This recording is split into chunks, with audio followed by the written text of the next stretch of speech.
what we really, really want to see is the names of these perpetrators, Yes. because I think that we're getting confused, because these are men that hold high positions of power, both in our country and abroad.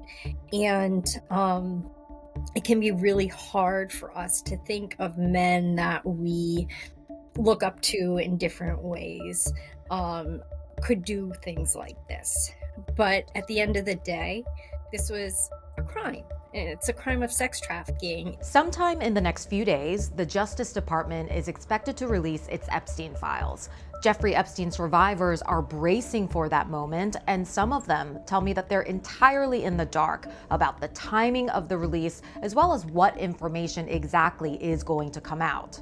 There's also a lot of concern about protecting the identities of the victims. What is most important to us is that the names of the survivors are handled with care and redacted, and that nobody's personal or identifying information is released, none of the survivors. My hope is that this doesn't turn into this person recruited this person, and now we're in this microcosm of blaming and victim blaming and shaming and all this stuff when it's the full system that failed. Some Epstein survivors have been fighting for years for the release of these files, and they're hoping that the release will shed light on the web of people around Jeffrey Epstein that aided his abuse and the many ways in which the justice system, they feel, let them down over and over again. These rich and powerful people are still getting away with things. This case shows what happens when warning signs are ignored, and when power goes unchecked, and when institutions prioritize